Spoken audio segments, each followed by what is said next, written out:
បាទសួស្តីបងប្អូនទាំងអស់គ្នាហើយសូមស្វាគមន៍មកកាន់ Channel របស់ខ្ញុំសាជាថ្មី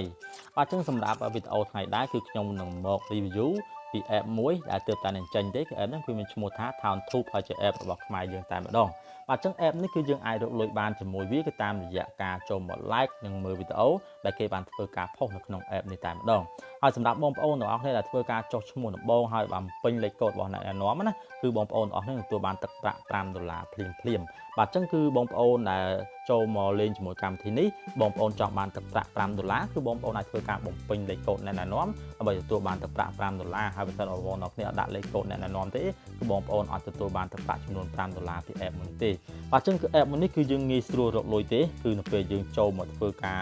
មើលទាំងដែលគេផុសឬក៏វីដេអូគេផុសហ្នឹងគឺយើងទទួលបានចំនួន10ពិន្ទុហើយពិន្ទុហ្នឹងគឺវានឹងឡើងនៅពេលដែលយើងធ្វើការចុច like ឬចុច comment ហ្នឹងទៅហើយបងប្អូនទទួលបានចំនួន$5ភ្លាមគឺស្មើនឹង50,000ពិន្ទុភ្លាមនៅពេលដែលយើងចូលចុចឈ្មោះតាមរយៈ link អ្នកណែនាំឬក៏បងប្អូនបំពេញលេខកូដអ្នកណែនាំបាទអញ្ចឹងបងប្អូនទទួលបានទឹកប្រាក់ចំនួន$5ភ្លាមហើយនៅពេលយើងរកបានគ្រប់$10គឺយើងអាចធ្វើការដកលុយចេញពីកម្មវិធីមួយនេះតាមរយៈ account Wing ABA Mastercard ឬក៏ AC ជាដើមបាទអញ្ចឹងចំពោះការរកលុយជាមួយ app នេះគឺងាយមែនតើហើយសម្រាប់បងប្អូនអរគ្នាដែលចាប់អារម្មណ៍ក្នុងការដំឡើង app នេះគឺបងប្អូនអរគ្នាអាចតាមដានទស្សនាវីដេអូរបស់ខ្ញុំតាំងពីដើមរហូតដល់ចប់នៅបងប្អូននឹងយល់ពីរបៀបនៃការរកលុយជាមួយ app នេះហើយបាទលើកកុំឲ្យខាតពេលយូរយើងចូលទៅមើលពីវិធីនៃការដំឡើង app នេះយកមកលេងឬក៏យកមកសាងប្រាក់ចំណូលលើទូរស័ព្ទដៃរបស់យើងទាំងអស់គ្នាបាទចឹងដើម្បីដំឡើងកម្មវិធីនេះបានគឺសម្រាប់បងប្អូនទាំងអស់គ្នាដែលជាអ្នកប្រើប្រាស់ទូរស័ព្ទដៃដែលដំណើរការដោយប្រព័ន្ធ Android ដូចជា Samsung, Oppo, Vivo ឬក៏ Huawei ហ្នឹងបងប្អូនអាចចូលមកក្នុងកម្មវិធី Play Store បាទចុងបងប្អូនជួយលើកពាក្យថា Play Store នេះមកគឺវានឹងនាំបងប្អូនចូលមកក្នុង dashboard ឬក៏ទំព័រដើមនៃកម្មវិធី Play Store ឬក៏ App Play Store ហ្នឹងហើយបាទចឹងចូលមកដល់កន្លែងនេះបងប្អូនចូលទៅក្នុងកន្លែង search ខាងលើនេះបងប្អូន search យកពាក្យថា Towntube បាទចឹងដោយសារខ្ញុំបាន search ហើយគឺវា load នៅកន្លែងនេះតែម្ដងអញ្ចឹងបងប្អូនឃើញនេះគឺថា Towntube ណាបងប្អូនចុចលើវាមកបងប្អូននឹងឃើញ app នេះហើយបាទ app នេះគឺវាមានទម្រង់បែបនេះបាទចឹង app ហ្នឹងគឺវាមានទម្រង់បែបហ្នឹងបាទចឹងដើម្បីដំឡើងវាបានបងប្អូនទាំងអស់នេះគ្រាន់ចុចលើពាក្យថា install ឬក៏ដំឡើងមកហើយបងប្អូនទៅធ្វើការរងចាំប្រហែលជាដូចជាមិនដល់1នាទីទេព្រោះថា app ហ្នឹងគឺវាមានទំហំមេវាតែ12.02 MB ទេបាទអញ្ចឹងយើងរងចាំឲ្យវាដំឡើងពេញមកបាទនៅពេលវាដំឡើងពេញគឺវានឹង load កន្លែងនេះលើពាក្យថា open ឬក៏បើកបាទអញ្ចឹងបងប្អូនឃើញនៅពេលយើងបានធ្វើការដំឡើង app នេះរួចរាល់ហើយបាទអញ្ចឹងយើងរងចាំតែវា load ពាក្យថា open មកគឺយើងចុចទៅលើការ open ហ្នឹងដើម្បីបើកចូលទៅចុះឈ្មោះជាមួយ game នេះដើម្បីសាងប្រាក់ចំណូលទាំងអស់គ្នាតែម្ដងអញ្ចឹងមកដល់កន្លែងនេះយើងគ្រាន់ចុចលើពាក្យថា open នេះមកគឺវានឹងនាំយើងចូលមកដល់ក្នុងទម្រង់នៃ app នេះហើយបាទអញ្ចឹងនេះគឺជាទំព័រដើមនៃ app Towntube នេះហើយអញ្ចឹងបងប្អូនសូមធ្វើការរងចាំបន្តិចមកបាទអញ្ចឹងមកដល់កន្លែងនេះគឺបងប្អូនអាចចុចលើពាក្យថា skip នេះដើម្បីរំលងផ្ទាំងណែនាំនឹងក៏បានឬក៏យើងអាចចុច next នេះដើម្បីមើលម្ដងមួយក៏បានដែរបាទអញ្ចឹងបងប្អូនឃើញនេះ skip ហ្នឹងគឺវាអត់សូវច្បាស់ហើយបងប្អូនចុចលើវាមកគឺវានឹងនាំបងប្អូនចូលមកដល់កន្លែងនេះចឹងមកដល់ចំណុចបែបនេះយើងអាចចុចលើពាក្យថា allow permission បាទបងប្អូនចុចលើពាក្យថា allow permission មកហើយបងប្អូននឹងឃើញកន្លែងនេះហើយចឹងមកដល់កន្លែងនេះគឺយើងចុចលើពាក្យថា allow បន្តទៀតមកបាទកន្លែងនេះចុចកន្លែងហ្នឹងមកបាទអញ្ចឹងគឺវានឹងនាំយើងចូលមកដល់ក្នុងទម្រង់នៃ app នេះហើយបាទចឹងមកដល់កន្លែងនេះគឺគេឲ្យយើងធ្វើការជ្រើសរើសជាភាសាជាមុនសិន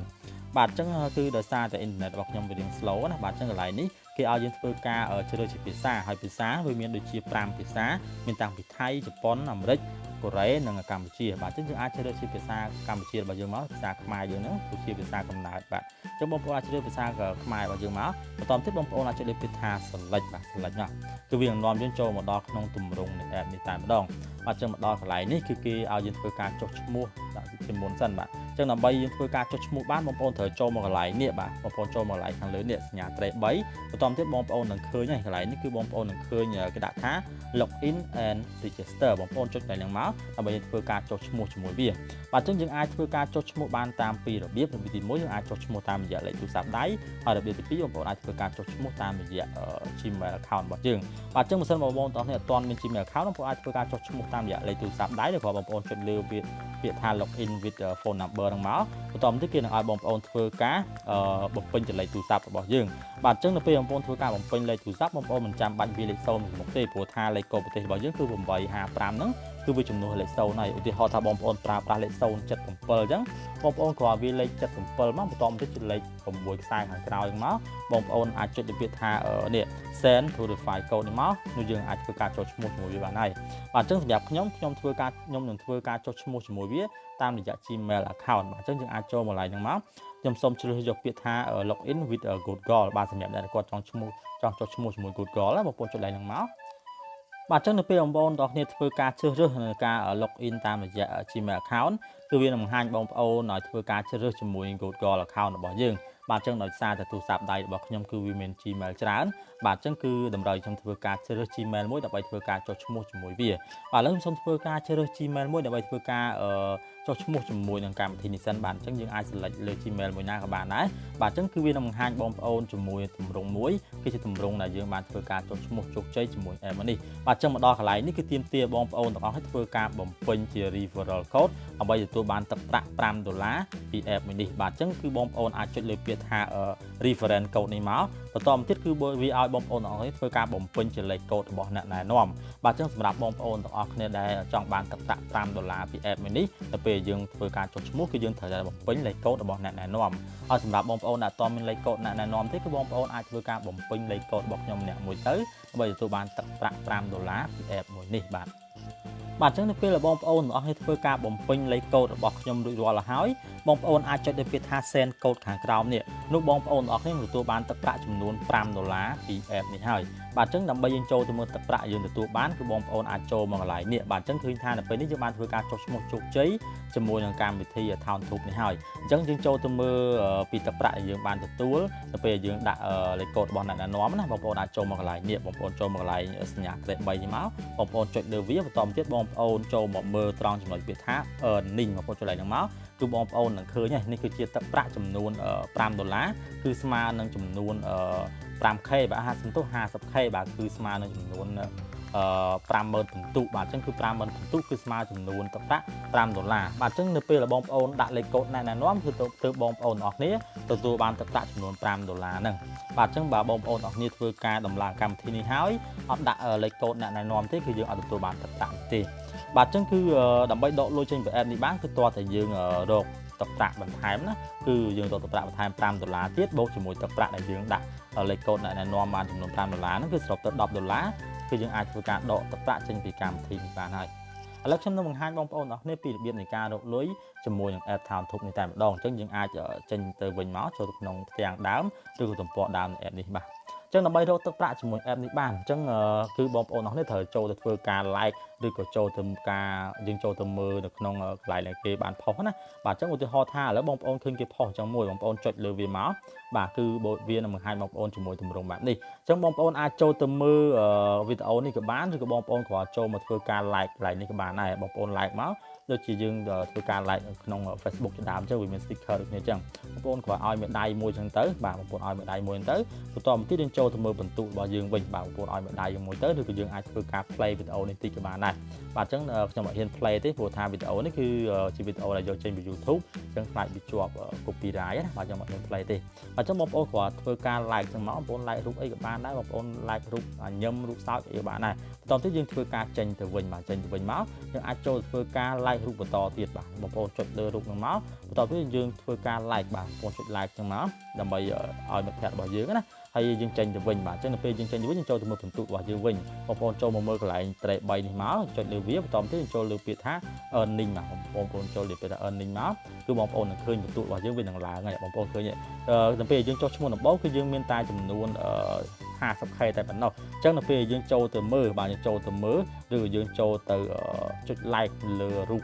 ណាមួយឲ្យគេបានធ្វើការផុសបងប្អូនទទួលបានពិន្ទុនេះបងប្អូនឃើញនេះគឺការ like មួយគឺយើងទទួលបានចំនួន10ពិន្ទុបាទការ like មួយបានចំនួន10ពិន្ទុហើយការ like ហ្នឹងហើយបើយើងចូលទៅមើលទៀតគឺយើងបានពិន្ទុកាន់តែច្រើនបាទអញ្ចឹងបងប្អូនឃើញហើយយើងចូលមើលកាន់តែយូរយើងទទួលបានពិន្ទុកាន់តែច្រើនហើយយើងធ្វើការ like មួយគឺយើងទទួលបានចំនួន10ពិន្ទុបាទអញ្ចឹងការរកលុយជាមួយវាគឺតាមរយៈការចុច like ហ្នឹងហើយចឹងបងប្អូនអាចចូលទៅធ្វើការចុច like ក៏បានកាន់តែច្រើនមកដើម្បីយើងរកពិន្ទុបានកាន់តែច្រើនជាមួយនឹង app មួយនេះបាទ ហើយបងប្អូនអរគ្នាក៏អាចធ្វើការរកតាមមួយរបៀបទៀតដែរគឺតាមរយៈការណែនាំមិត្តភ័ក្តិណាបាទអញ្ចឹងនៅពេលយើងណែនាំមិត្តភ័ក្តិបានម្នាក់យើងទទួលបានចំនួន100ពិន្ទុបាទអញ្ចឹងគឺ100ពិន្ទុហើយនៅពេលយើងសន្សំបានចំនួន10000ពិន្ទុគឺយើងអាចដូរបានទឹកប្រាក់ចំនួន$1ពី app នេះហើយបាទអញ្ចឹងដើម្បីណែនាំមិត្តភ័ក្តិបានបងប្អូនអាចចូលមក line នេះក៏ដាក់ថាយកreference code បាទ reference code ហ្នឹងបងប្អូនចុចលើវាមកបន្ទាប់ទៀតបងប្អូននឹងឃើញកន្លែងនេះដាក់ថាកូដរបស់យើងបានធ្វើការ copy អញ្ចឹងបងប្អូនណែនាំតាមរយៈ chat messenger ឬក៏បណ្ដាញសង្គមផ្សេងៗទៅដល់ពេលមិត្តភ័ក្តិគាត់ចុះឈ្មោះតាម link របស់យើងឬគាត់បំពេញលេខកូដរបស់យើងនេះគឺលេខកូដខាងលើនេះគឺយើងទទួលបានចំនួន100ពិន្ទុដូចគ្នាបាទអញ្ចឹងអ្នកដែលគាត់ចុះឈ្មោះតាមយើងគឺគាត់នឹងទទួលបានចំនួន 50k គឺស្មើនឹង$5ហើយយើងអ្នកណែនាំហ្នឹងគឺយើងទទួលបានចំនួន100ពិន្ទុ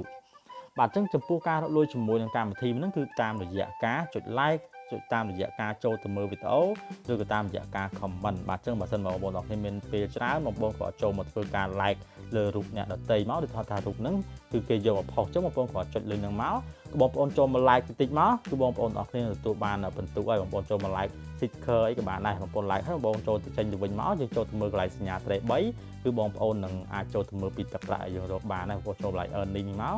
បន្តទៀតបងប្អូននឹងឃើញហើយអញ្ចឹងនៅពេលយើង like រូបមួយគឺយើងទទួលបានទឹកពិន្ទុម្ដងបាទឬក៏ទឹកប្រាក់ម្ដងអញ្ចឹងយើង like រូបបានកាន់តែច្រើនគឺយើងទទួលបានទឹកប្រាក់កាន់តែច្រើនជាមួយនឹង app មួយនេះបាទអញ្ចឹងដោយសារតែអ៊ីនធឺណិតរបស់ខ្ញុំ slow ទៅវាអត់សូវដំណើរការអញ្ចឹងណាបាទអញ្ចឹងបងប្អូនទាំងអស់គ្នាឃើញគឺចំនួនទឹកប្រាក់របស់យើងគឺនឹងឡើងបាទអញ្ចឹងយើងចូល like ម្ដងគឺយើងទទួលបានចំនួន10ពិន្ទុបាទអញ្ចឹងបងប្អូននឹងឃើញលុយរបស់យើងវានឹងឡើងនៅខាងលើអញ្ចឹងបើយើង like បានកាន់តែច្រើនយើងរកលុយបានកាន់តែច្រើនហើយចំពោះវិធីនៃការដកលុយវិញបងប្អូនគ្រាន់ចូលមក line នេះចំណុចពាក្យថា request payment ហ្នឹងបងប្អូនចុចលើវាមកបន្តទៀតបងប្អូននឹងឃើញយើងអាចធ្វើការដកលុយតាមរយៈ account វិញ ABA Mastercard ជាដើមបាទអញ្ចឹងបងប្អូនគ្រាន់ចូលមកដល់កន្លែងហ្នឹងមកគឺយើងអាចធ្វើការដកលុយបានហើយតែតើយើងមានទឹកប្រាក់ចំនួន$10ជាមុនសិនទើបយើងអាចធ្វើការដកលុយបានជាមួយនឹង app មួយនេះបាទអញ្ចឹងដោយសារតែខ្ញុំអត់ទាន់មានទឹកប្រាក់គ្រប់ចំនួនទេគឺខ្ញុំអត់ទាន់អាចដកលុយបានទេអញ្ចឹងនៅពេលខ្ញុំគ្រប់ចំនួននៃការដកលុយគឺខ្ញុំនឹងធ្វើវីដេអូបង្ហាញជូនបងប្អូនទាំងអស់គ្នាឲ្យកាន់តែច្បាស់ជាមួយនឹងការដកលុយចេញពី app នេះតែម្ដងបាទអញ្ចឹងគឺជំហានដំបូងគឺ app នេះវាទើបតែនឹងចេញទេអញ្ចឹងការរកលុយជាមួយវាគឺមានតែតាមរយៈការចុច like និងតាមរយៈការចូលទៅមើលវីដេអូរបស់គេតែប៉ុណ្ណោះអញ្ចឹងបើសិនជា app នេះវាមានការអាប់ដេតថ្មីពីរបៀបនៃការរកលុយបានកាន់តែច្រើននេះខ្ញុំនឹងធ្វើវីដេអូបង្ហាញជូនបងប្អូនម្ដងទៀតបាទអញ្ចឹងចំពោះវីដេអូនេះគឺខ្ញុំសូមបញ្ចប់ទៅប៉ុណ្្នឹងហើយសម្រាប់បងប្អូនអ្នកគ្នាមានចម្ងល់អ្វីផ្សេងៗអាច comment ឬក៏អាចឆាតខ្ញុំផ្ទាល់តាមរយៈ Facebook page ដែលខ្ញុំដាក់ជូនបងប្អូននៅខាងក្រោមវីដេអូរបស់ខ្ញុំតែម្ដងបាទអញ្ចឹងសូមអរគុណដល់បងប្អូនអ្នកគ្នាបានចំណាយពេលមានតម្លៃតាមដានទស្សនាវីដេអូរបស់ខ្ញុំតាំងពីដើមរហូតមកដល់ចប់ហើយសម្រាប់បងប្អូនអ្នកគ្នាចង់បានវីដេអូក្រោយៗពី channel របស់ខ្ញុំសូមបន្តចុច like subscribe និងចុចរូបកណ្ដឹងដើម្បីទទួលបានវីដេអូក្រោយៗពី channel របស់ខ្ញុំបាទសូមអរគុណសូមគោរព